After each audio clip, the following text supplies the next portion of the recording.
Support for Down and Dirty comes from listeners like you and the Tampa Bay Times. The Pulitzer Prize-winning newspaper is available around the Tampa Bay area and online at tampabay.com. Thanks to the Tampa Bay Times for their support.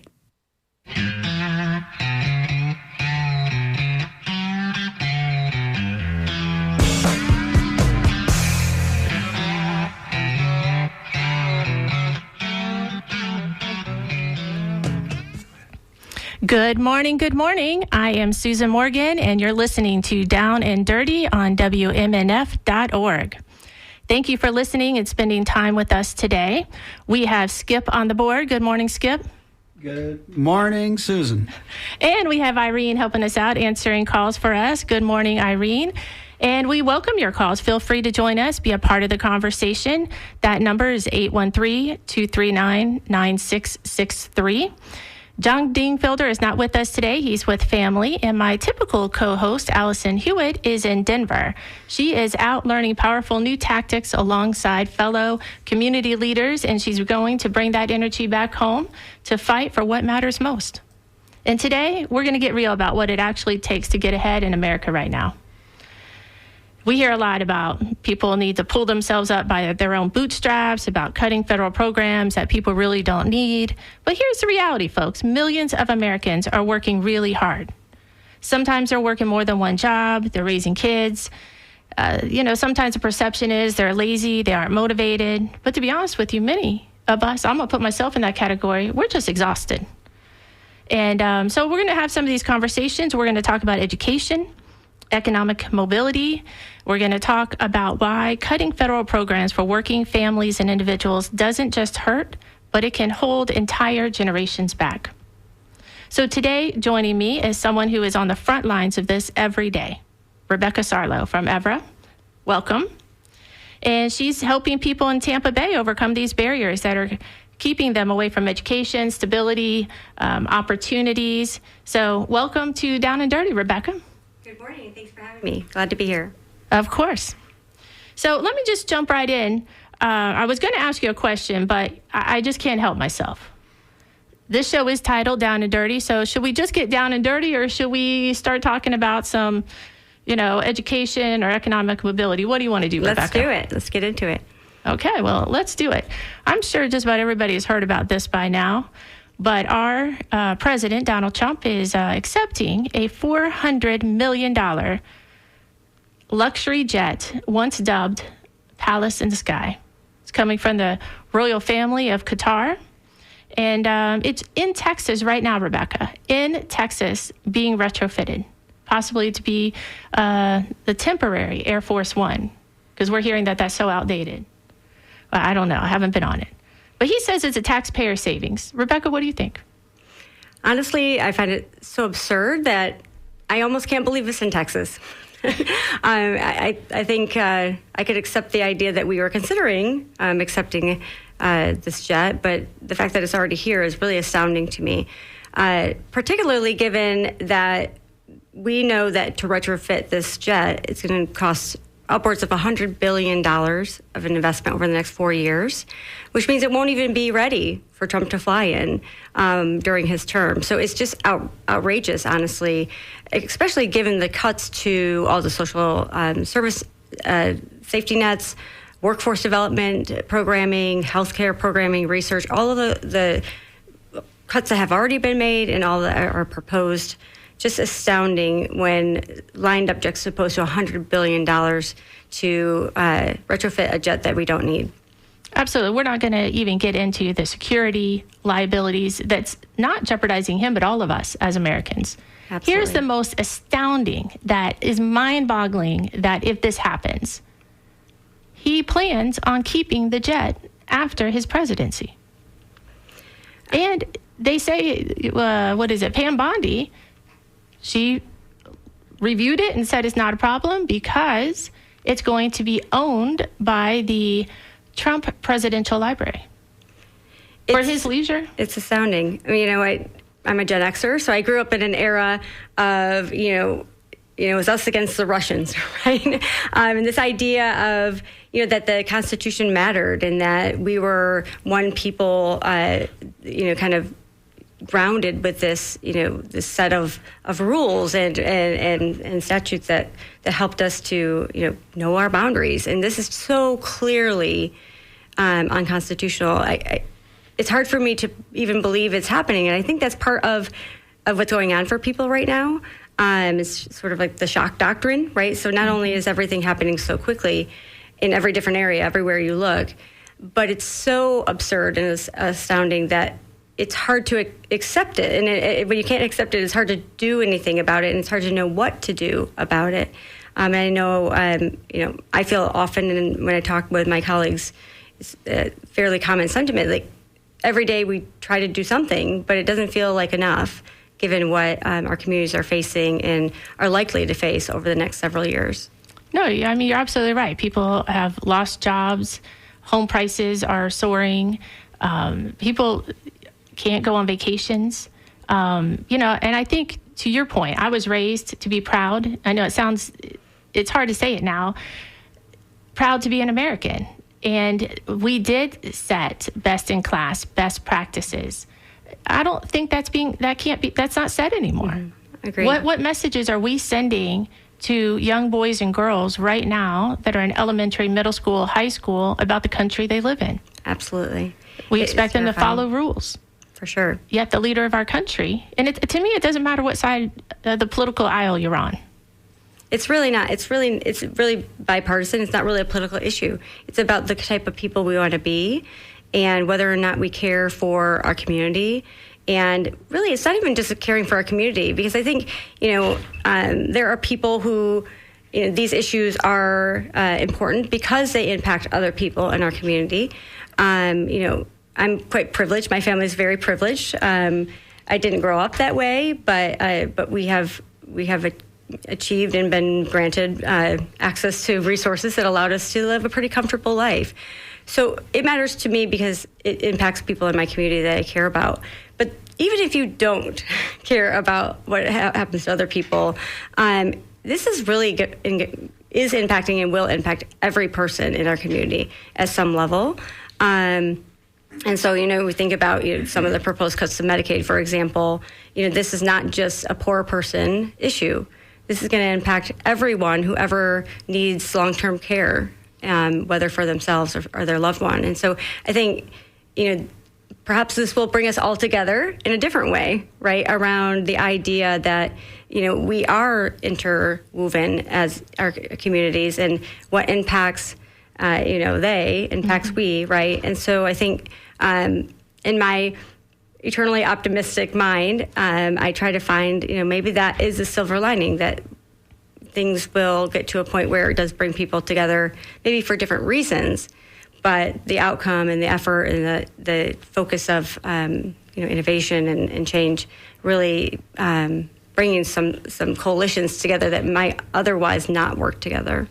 Yeah, I absolutely agree with that. And I think sometimes, as we were speaking previously, it's hard for people, I think, to have conversations, real conversations.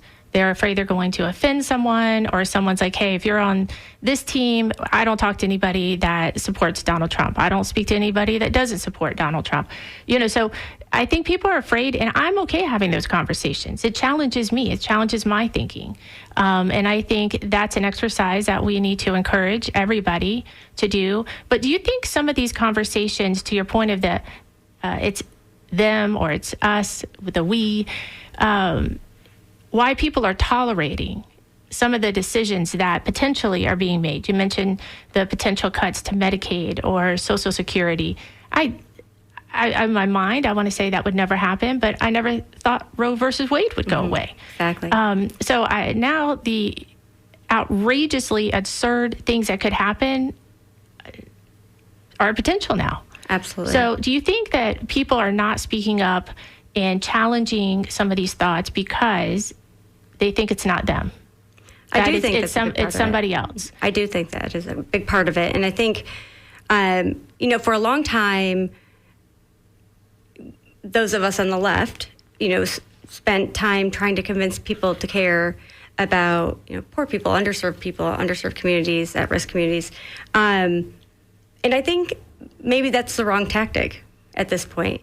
Because I think that we've expended a lot of energy and focus, and to some extent that's been weaponized back, right? And it's like all you care about are trans rights, et cetera. And I think that we really should shift the conversation to the we. We are in this together, and we will be impacted together, maybe differently. But a story that I heard just this last week, I was talking to a colleague who solidly middle class, upper middle class, their whole lives, multi-generational, solid middle class. Parents were an engineer and a teacher, had worked nearly into their 70s, so did all the right things, saved and scrimped and worked all the way to their late into their retirement years. And early after the retirement, the mom started to show signs of dementia and Alzheimer's, and quickly descended into needing full-time memory care services. And so although this family had saved hundreds of thousands of dollars for retirement and had anticipated using that money to travel and to see the world and do all the things that they didn't do when they were working and raising children, it really went to the $6,000 a month of memory care that was required to provide the level of care that was required by this gentleman's mom. And over time, it ran out. And so this solidly middle-class family was facing a situation where mom's last 10 years, nearly 10 years of her life, was spent in a memory care center on Medicaid. And, this gentleman was recognizing it's very profound for him. That's not something they anticipated. They had done all, quote, the right things, right? And had found themselves in a situation that without Medicaid, they weren't sure how they would have provided the care for mom in her last years. Well, no, I think that's really important. I think there's a perception sometimes if individuals are on Medicaid, they're poor, they're uneducated, lazy, they have 6 children, and that's not necessarily the case. I'm in the healthcare field, so we see things all the time. Somebody's doing really well. Maybe they don't have a year's salary in their savings, but, they're managing. They're doing okay. They're raising their families, enjoying life, taking vacations, and a car accident happens. Absolutely. Just takes one. That will deplete, absolutely, any savings they have, and then they have no recourse. I mean, you have to take what insurance you can. Yes. Well, and we know through the United Way's ALICE report that more than 60% of our community is living within $400 of catastrophe, which is one broken arm, barely, not even that, right? It's broken down car. It's needing to replace something, in their home, their air conditioner. And so this is not, a small group of people who, quote, are not working or not, trying hard. This is 60% of our community or more. It's our neighbors. It's likely us at some level, depending on what that situation is. And so I think I agree with you that this is a we problem. And I think if we can start talking about, the fact that, yes, this will impact different people differently, but this is not a poor person's problem. This is our community problem. And I think when we add on to that, the idea that these types of services have return on investment, and I think people forget about that, right? So the idea that, I'm in workforce development, so I'm pretty versed, and I understand that for every dollar an employer invests in workforce development, there's $1.50 return. From a community public perspective, for every dollar you invest in workforce development, there's a $28 return, because people are less likely to require social services, they produce more, they pay higher taxes, they go to the healthcare centers and get the care that they need in a preventative way. And so, as we're seeing these cuts happening, it's not just about, this idea that we're saving money by doing the cuts. We need to be talking about, well, what are we losing here, right? Not even just from a personal perspective, right? It's just catastrophic at the individual level. But from a public perspective, much of what's been cut already really has cost us money from a return on investment perspective. And so I think it's both sides. And if we can have that full conversation, right? We know it hurts individual people, but it also, if we, even economically, it will hurt our bottom line as a community. No, absolutely. I think that's a great paradigm shift to have, is that return on investment. Because a lot of times we're only looking at those bottom line numbers of what programs cost. Yes. And we're not looking at the other side, that return on investment and what happens, what are the consequences if we take those dollars. I don't think those conversations happen.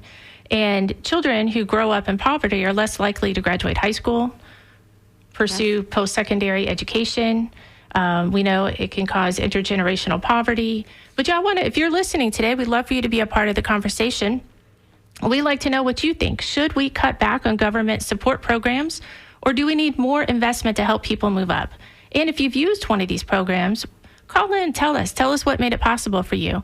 So feel free to, the number is 813-433-0885.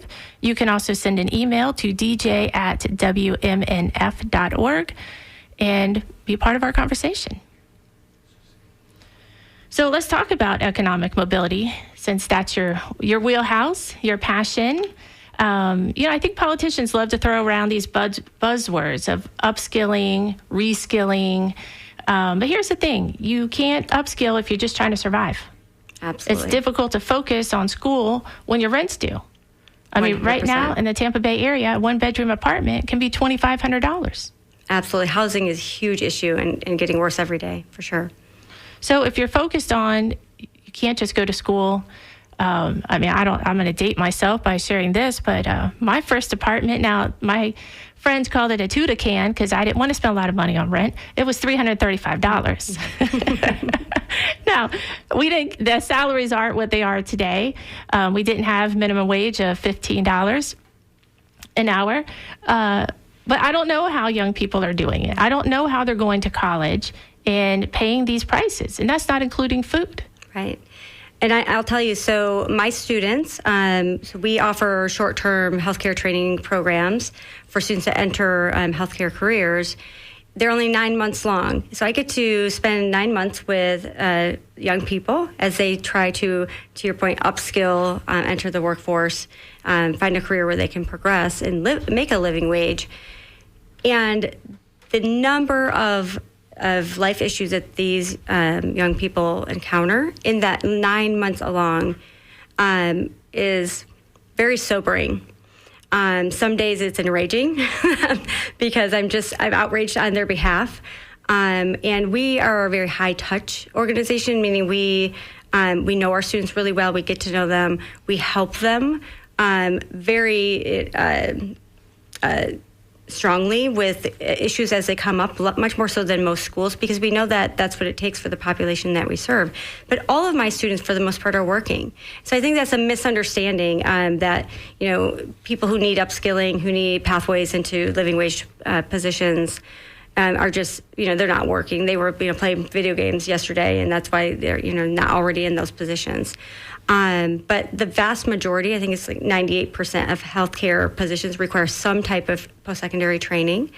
And so not all require 4-year degree, obviously, but what would be considered the healthcare support positions like medical assistants, nursing assistants, home health aides, which, by the way, are in high demand and expected to add millions and millions of new jobs every year going forward. So big gaps in that area, need lots of them, and that gap is getting worse. So we need lots of them. Staffing shortages impacting employers' ability to run their businesses, expand. So from that perspective, it's hugely needed. So here are these individuals wanting to upskill, right, into these positions that are badly needed.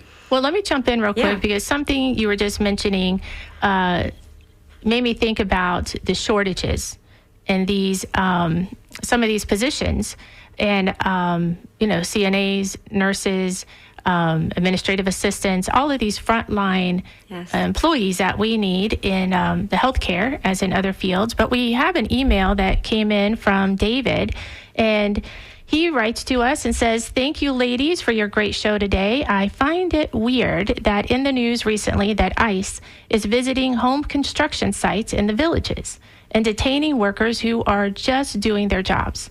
The old Magma people in the villages will be upset when no one is around, building their, well, he says ugly homes. David, I don't know what your style is, but I'm gonna go with you today. And DeSantis and Trump are solving a problem that doesn't exist. Wake up, chumps. Well, David, we appreciate your message this morning. But right along with that, a friend of mine who's in Tallahassee had some roof work happening, and next thing she knows, a white van pulls up, and those workers were pulled off. She was just astonished that nobody had asked any questions, asked for any IDs. Here's the challenging thing that she had happen as a result of that. The work vehicle was in the driveway. Well, she's calling the company, but, it's probably a small company. She couldn't get a hold of anyone, and she certainly didn't want to tow the vehicle. Right, yeah. Because she didn't want to cause more hardship. And I should call and find out exactly what happened to that vehicle. But David, you're absolutely right. I don't quite understand why we're trying to solve problems that really aren't problems when we do have some real big issues. We have children, not just in Tampa Bay, but across this country that are going to sleep hungry. Yes. Now, this is in the United States of America. That just shouldn't happen. Absolutely. That's something we need to be addressing. Yeah. But let's talk about who makes up a lot of this workforce. It's a great question, and we talk a lot about, there's a lot of buzz in the news about the impact of immigration and on the enforcement that's happening on food insecurity, construction, and those are real and critical issues. I'm not sure people understand how impactful, if we continue down this avenue, this is going to be in healthcare, particularly in Florida. So I'm not sure people understand. I remember when I first learned it, it was really pretty eye-opening for myself as well, that nearly 50% of our frontline staff are immigrants in Florida. So home health, CNAs, MAs, techs, all of those folks who do really the lion's share of, they make sure grandma gets turned so she doesn't get a bed sore, right? It's really hard physical labor, and it's skilled labor, and you have to go to school for it, right? So you can't just come off the street and do that position. 50%, nearly 40% of physicians in our state are foreign born. So this is a huge issue. And so, I was talking to a friend, and I'm like, I almost want to take out a billboard that says 50% of your healthcare providers, are foreign born. Do you really want them to leave? Because that means, what does that mean for you? That means you can't get into your doctor when you need to. That means the quality of care suffers because everyone's very, very stretched.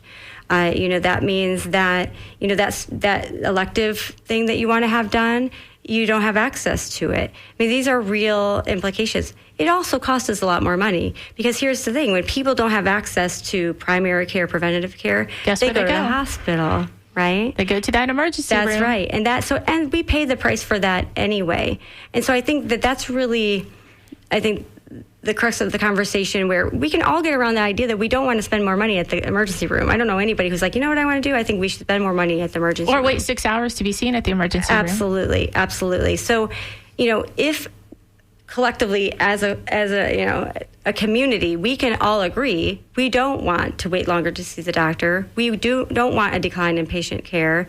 We don't want to have to go to the emergency room for things that are not non-emergencies. We don't want to pay more money for people who are forced to do that. Then we can perhaps begin to look for solutions. But I think it really does require us to understand how huge the implications are of pushing out healthcare providers. This is the reason why we need to be having these conversations, and why we need to feel empowered to speak up and challenge some of these thoughts. Like David writing in, I think that's an excellent point. Why do we have ICE? These are federal employees driving around looking for immigrants. I mean, right here in Tampa, just less than a month ago, a woman, now I will say initially, she did come illegally, but she was working. She got some education, paying taxes, met someone, fell in love, married, and they started to do the right thing, started the process, started the paperwork. So she's in the pipeline, but she's contributing to society. Just had a baby, was excited to be a mom. I believe her literally a baby, like less than 6 months old. got a call from immigration to come in for an appointment, and they thought it was a little suspicious, but they said, well, we need to do the right thing and go. Guess what? ICE was there, deported her to Cuba. Yes. No due process, no question. And again, if we're trying to get criminals, all right, that's a different conversation. But this woman was not a criminal. Agreed. These people working on the houses, they're in the villages. No, I'm not too sure about the villages, but I'm going to keep that's a whole other conversation. Do we need more homes in the villages? I'm just kidding. If we build more homes, we need more healthcare providers there too. So I'm just kidding. But this is why we need to have conversations. The problem is when you speak up, sometimes there's retribution. So this is the first time in my life where I feel that I'm censored and that I can't have an opinion. Yeah, it's scary times for a lot of people. And I know, we're already feeling the implications of the fear, right? So we know that, there are people not showing up to work, not sending their kids to school. We have students who are DACA students, for example. And I feel like I've done a whole lot of counseling in addition to my job as an administrator because people are afraid. And so, you don't have to necessarily deport people to impact the quality of care and the access to care in our community.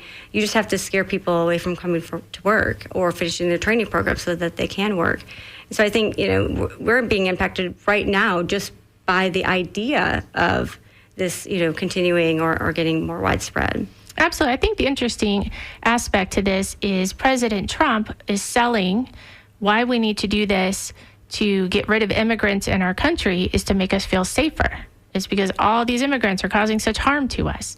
And the reality is, it's causing all of us to feel more unsafe. I mean, everyone. I wasn't scared before. Agreed. I have good, dear, close friends that are immigrants.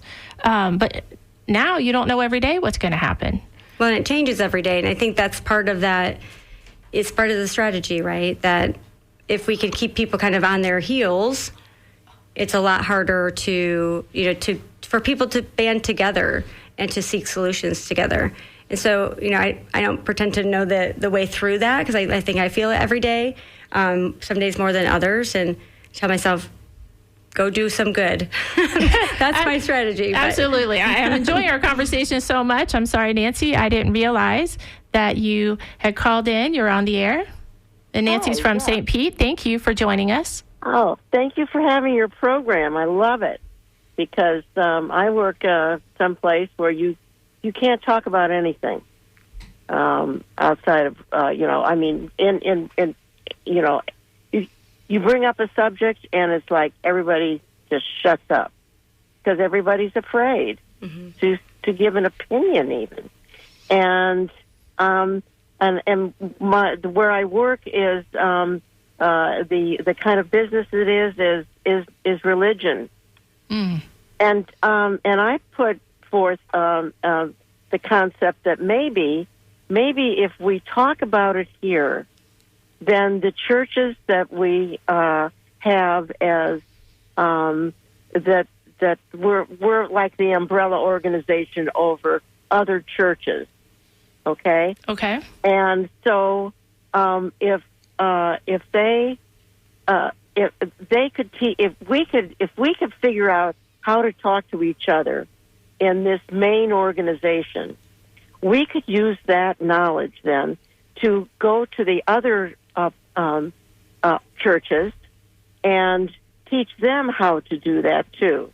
Nancy, I totally agree with you. In terms of having conversations, to me, it doesn't matter if you're in the faith community.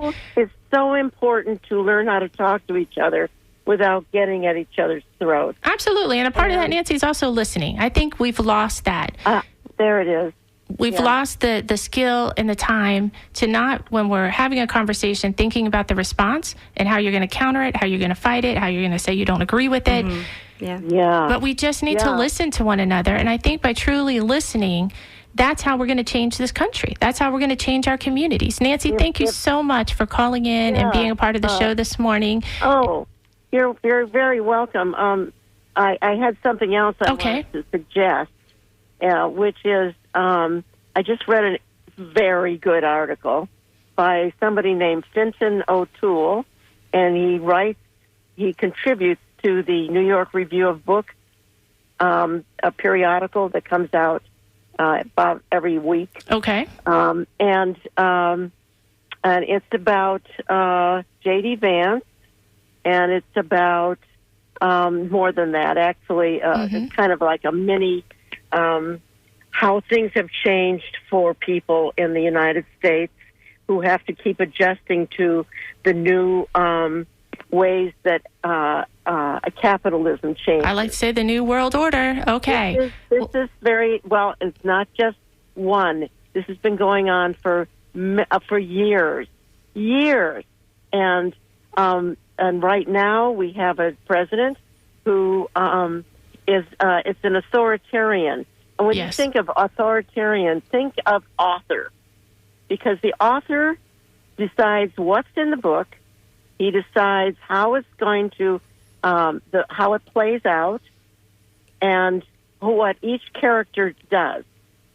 Okay, think of it that way. Oh, I love that analogy, Nancy. Thank you so much for that. We're going to think of the words, because it's the words that remain, and they're going to be changing our words. And that word is very important. Author. Authoritarian. Nancy, you got it? I got it. Thank you so much. We appreciate your call. Thank you. Nancy, I'm sorry. I think I hit that button really quick there. But, I think that is a great analogy. And rather than let the conversations and the word, as she poetically shared, we need to not let it be hijacked. We need to take it back. We need to take back. Tell our own story. Tell our own story. And I think it's so important. And I think about what happened in Kansas when they were pushing it back against the abortion ban, the near complete abortion ban there, and that fact that it did not pass. And everyone around the country was really utterly shocked that it did not go through. And when they went to look at what happened here, why was this different? What happened is the people who were really trying to stop that bill from going through talked to each individual person. They went all through the state talking to people on their doorstep with the messaging that would matter to each of those individual people. And I think, finding that common ground, like your reason for doing the right thing doesn't have to be the same reason that I'm doing the right thing. The bottom line is we're going to do the right thing and find common ground in the need to do that. So I think, really looking, that's part of telling the story. Like, this is our collective story. And I think part of the reason there's been this ability to get pushed through so much absurdity is because we've had this us and them, right? But there's a lot that we, I think, agree on in terms of what needs to be addressed, even if we don't agree on why. I agree, and that's why I love stations like WMNF.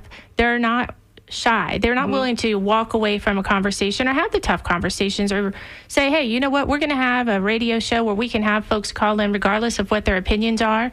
Let's just have a conversation. Let's dialogue about it. Absolutely. In fact, Lenny from Gulfport has sent an email in and said the earlier part of our conversation was very concerning regarding the horrible, unconstitutional things Trump is doing, and that there is scattered response to his actions. Exactly what we were saying before. Maybe people just don't quite get it. They're tired. I'm not sure what that is all about. He says one action we can take that would address all of our concerns is to push for impeaching Trump. All right, if I had a button, I had an applause. Oh, I'm sorry. I don't know if I can do that. One action we could do is impeach Trump. U.S. Representative Theodore, Democrat from Michigan, has introduced a bill to impeach Trump, and we need to get our representatives to vote on this and pass this impeachment. Well, Lenny, you are absolutely correct. I was going to bring that up at some point today, so thank you for doing that for us. Prior presidents have been impeached for minor things. Much less, for sure. I mean, President Nixon, we know he had a corrupt, administration and his actions, but the Republican, they took action. It just is amazing to me that nobody is willing to step up. And I think this impeachment is not going to go anywhere because the Republican Party themselves are scared to speak up and stand up because they're afraid that they won't get reelected. And let's face it, then political parties won't put money in. So it's a real difficult time we're in. I also just want to mention that we got another message from Joe Ellen. Sorry, guys, that the city of St. Petersburg announces student ambassadors for summer exchange program with sister city in Japan. Well, that's awful exciting. A 37-year tradition continues with students swapping cities. Okay, well, that is, what I appreciate about that is that global mindset. So I think that's what we need to have, is recognizing that we can't just think that the United States of America, we're insulated. We're really not.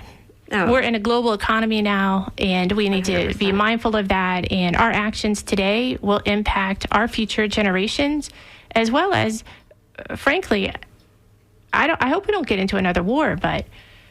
No, it's pretty scary stuff. And I think, even so yesterday I was watching a news conference, the premier from British Columbia actively recruiting healthcare professionals from the U.S. and, saying things like, we will respect you here. We respect science here. We will allow you to provide us a full scope of service here.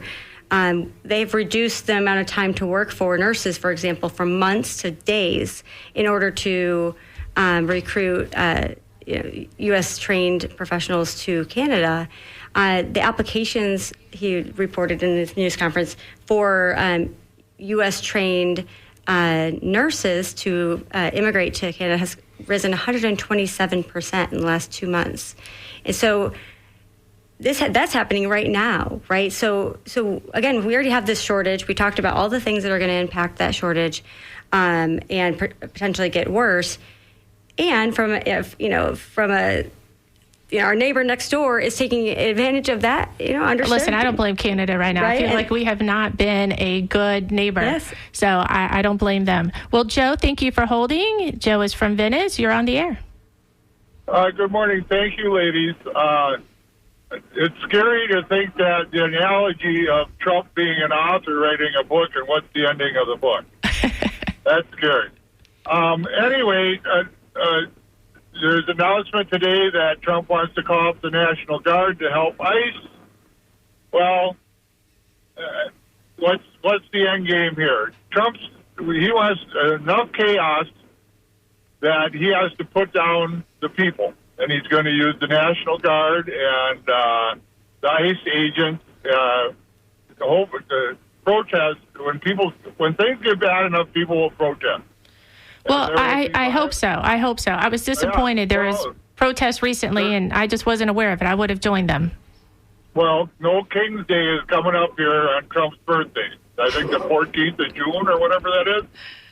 So that's going to be a big nationwide protest on his birthday while he's having the military parade.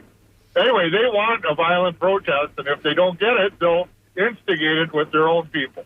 Well, Joe, I think that's some very interesting comments there, and I think what alarms me is we are foolish as a nation if we think that removing immigrants out of our country without due process, that's not just the beginning. I mean, if that's going the slippery slope, where does that end? And if we tolerate that now, I think back during, the Holocaust. And there were a lot of people that just looked the other way. And it wasn't until years later, when it was all revealed what was happening, people were astonished and astounded. But what are we doing right now? I feel like we're in the same place. We're just walking by. Hitler had to have a scapegoat. He sure did. Well, Joe, thank you so much for calling in. We appreciate you being part of the show today. Okay, thank you. And I do think, you hit on something I was thinking about earlier when you were talking as well, around the exhaustion of it all, right? So it's hard to know what to do to begin with, but then people are exhausted, right? And quickly becoming more so. And so, how do we expend our energy in a way that does good? Well, you know what, Rebecca, let's stop here for just a moment. We have Marie from Indian Rocks. Let's see what she has to say. Marie, you're on the air. Good morning. How you doing today? I'm doing great, thank you. I appreciate the conversation. I know they're trying to defund important networks like you and PBS, and it's just insane. So what the interesting thing in this situation is, I know a lot of people I know are avoiding serious things going on, but for me it's the opposite. I've already been to quite a few protests. I plan to go to as many as possible. I feel energized by the chaos. We've lost some family members who gave thanks on Thanksgiving to January 6th. So I feel absolutely disgusted that this is all happening. But I think personally, this is just my personal belief, I think that Project 2025, which I think they probably have 30 to 40% of that completed, I think all this other stuff is a distraction from what the now they're not religious at all. They're just control freaks, and I think that they're distracting us with all this other stuff while they dismantle the United States of America. Marie, I totally agree with you. I think it is a tactic, it is just to wear us down, to make us tired and exhausted to where we do not want to watch the news, read the news, have anything to do with it. I applaud you for getting out and going to those protests, and my sincere condolences to you for the loss of your family member. That should not have happened on January 6th. I think that is an embarrassment for our country. And again, my condolences. But thank you so much for. Do you had something else? I do. I want to say one more thing. I know this might be out there, but about 4 years ago, I called in to a different talk show, and I said this is all based in what they're going to say is religion, and it's happening and happening more and more. And my belief is that they put J.D. Vance with all the money backing him because he's not qualified into the White House because I personally believe that at some point the inner circle of the Project 2025 will find a way to assassinate Trump. And then I think they're going to put J.D. Vance in there, and then by then the government will be mostly dismantled. And I am very afraid because they're both idiots, but J.D. Vance and the backing of Project 2025, they are so much more dangerous than Trump because I think Trump's just stupid. Well, you know what, Marie? I think you are sharing a lot of insights that a lot of people have thought for a long time that Trump is a pawn in this game. And also, you know, he surrounds himself with folks that he knows he can control. But there is a whole group of people behind, some people suspect behind Trump that have a bigger picture, such as Project 2025. So thank you for bringing that back to our awareness. And if you haven't read Project 2025, just Google it. There was a lot of discussions before this election about this, and I think you're right. They're making some headway on this, but it's not going to happen if we stay engaged, continue these conversations, continue getting out and protesting. So thank you again for calling in and being part of the show. And we have Jack from Dover that has called in. Jack, what's on your mind? Good morning. Yes, ma'am. Thank you for taking my call. Well, first I'd like to start by saying that I didn't vote for Donald Trump. I voted for Kamala Harris. I feel that if they would have chose someone like Condoleezza Rice, that we would probably have a female president, but they didn't. They stuck out. They hung on to Joe Biden for way too long, and they could have done a lot better job. As far as Mr. Trump is concerned, I think at foremost people need to remember that he is a very successful businessman. He owns a lot of real estate and multiple golf courses. He's not stupid, but I think of him in terms of the National Enquirer. People look at that magazine when they go through the line at the grocery store. Right. Oftentimes they can't help but pick it up because an alien had a baby, or some lady had a baby with an alien, or something bizarre. So I agree with you. His presidency is all bizarre. Yes, go ahead. Right. But he is not the National Enquirer. But what he is he is the subject of some of the stories that are in the National Enquirer. So we need to stop focusing on him as if we're focusing on the National Enquirer. Does that make any sense? No, absolutely. I totally agree with you. Donald Trump does not define our country. He is a president, and who defines our country is us. It's people like yourself calling in. So, Jack, thank you so much for calling in and sharing and being a part of this conversation this morning. You're welcome. Can I say one more quick thing, though? Sure. Okay.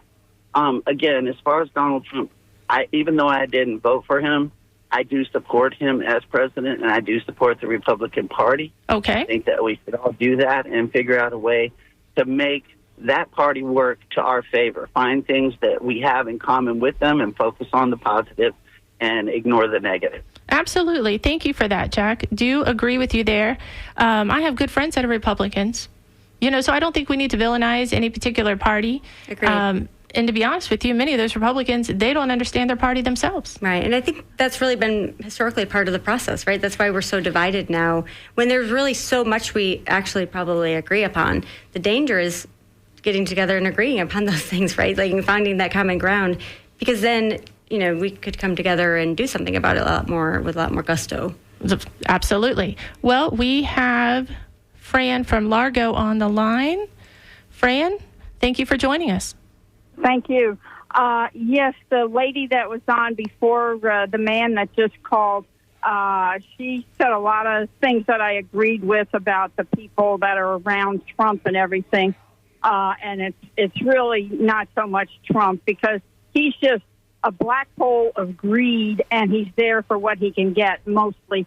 But someone that is really dangerous that's close to him is Stephen Miller.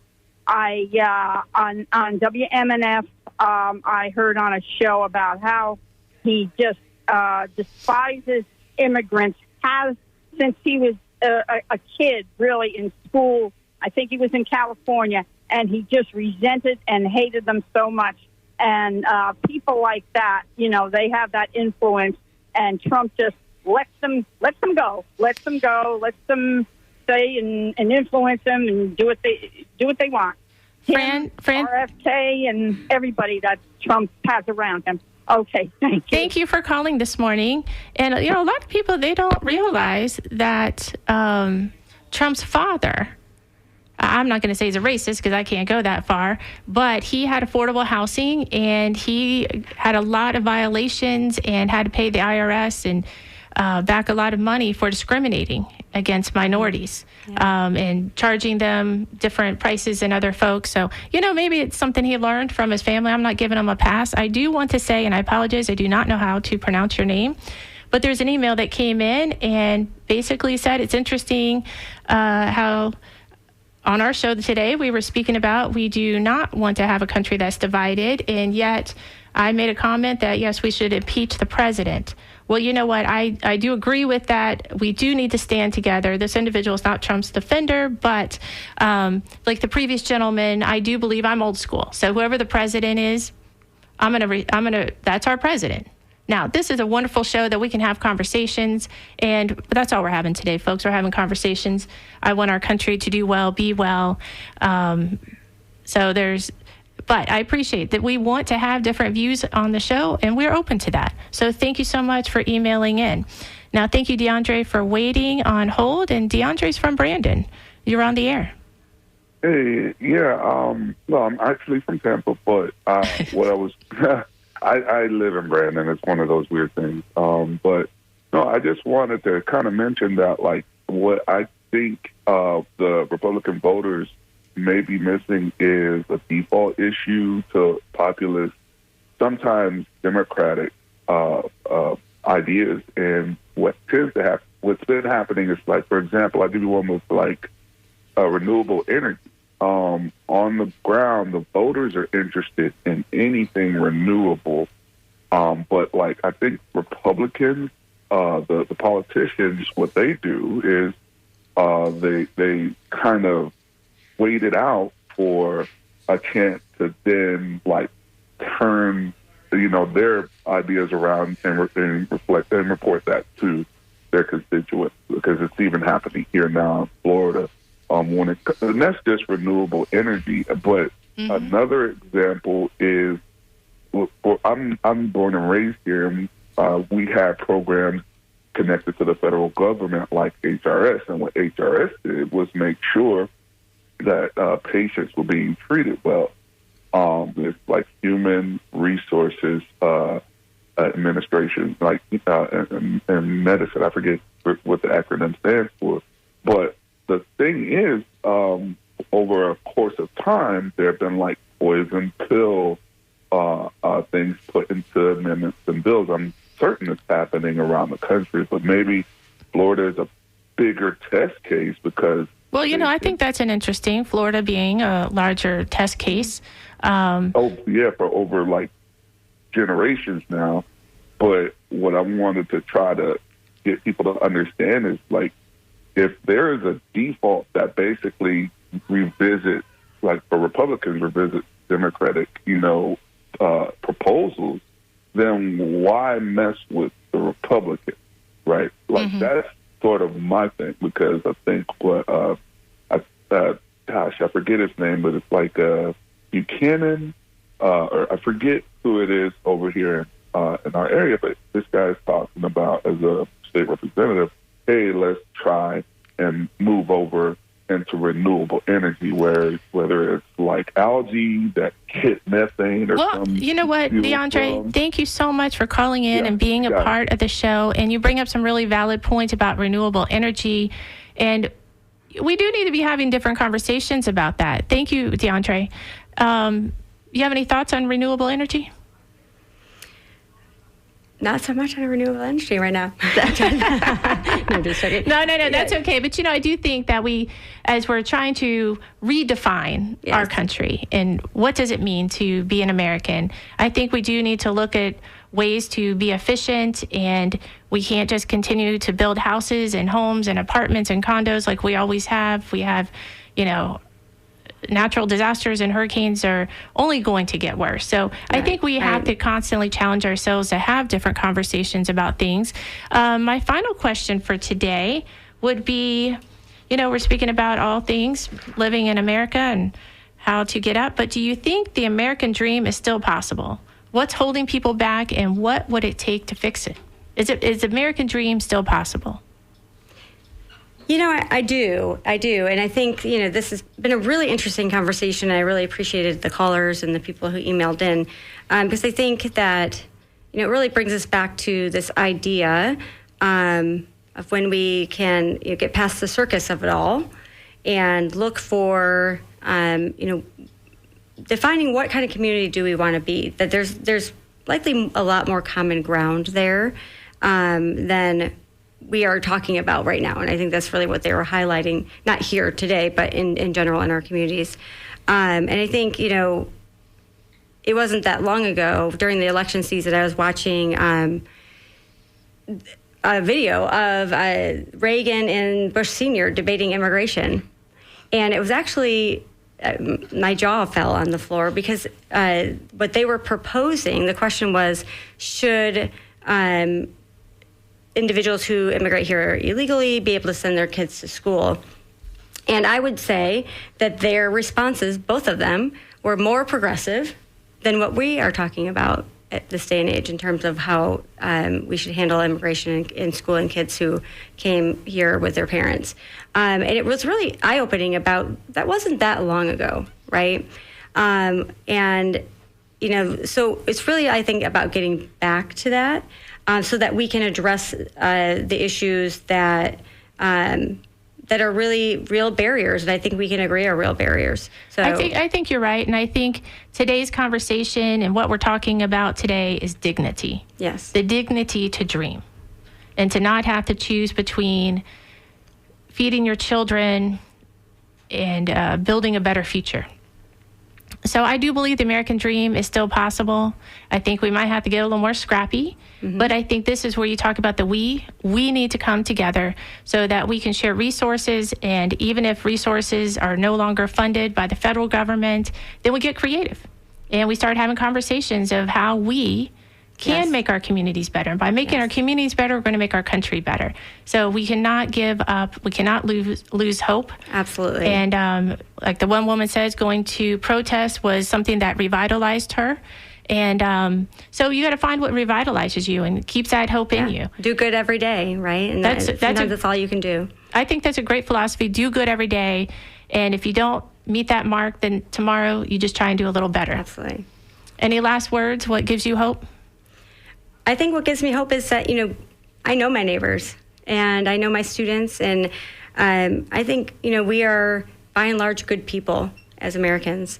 And I think that, while this is an incredibly challenging time, and I think is likely to get more challenging, my hope is that it brings us together, and that we remember, what's important to us and the kind of community we want to be. Well, Rebecca, thank you for joining us today, and everyone, thank you for spending your time with us. WMNF Tampa.